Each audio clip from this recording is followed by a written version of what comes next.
pernah berhenti, tidak pernah absen memberikan Rahman dan Rahimnya kepada Allahu Akbar. Allahu Akbar. Kalau Allah sudah berhenti memberikan kasih, memberikan sayang sama kita, apalah artinya hidup kita ini?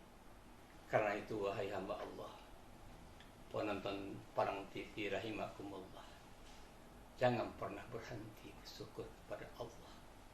Jangan pernah berhenti berterima kasih kepada Allah Subhanahu wa taala. La in syakartum la azidannakum. Umat Islam di dunia ini mendambakan, mengidam-idamkan bahwa sungguhnya rumahku adalah surga.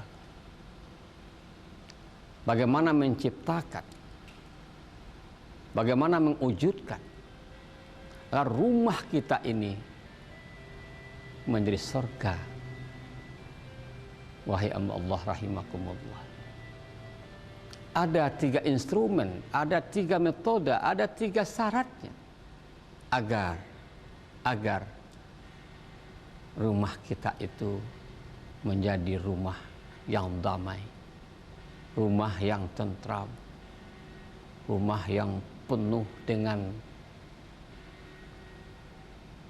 keharmonisan. Salah satunya adalah bagaimana mempertajam, memperdalam ibadah kita kepada Allah Subhanahu wa taala. Ibadah sang suami, ibadah sang istri, begitu juga ibadah anak cucu kita, anak kemanakan kita yang ada di rumah itu. Allahu Akbar. Lalu ibadah yang kita lakukan itu tidak lain tidak bukan karena Allah Subhanahu wa taala, dalam rangka meraih ridha Allah Subhanahu wa taala.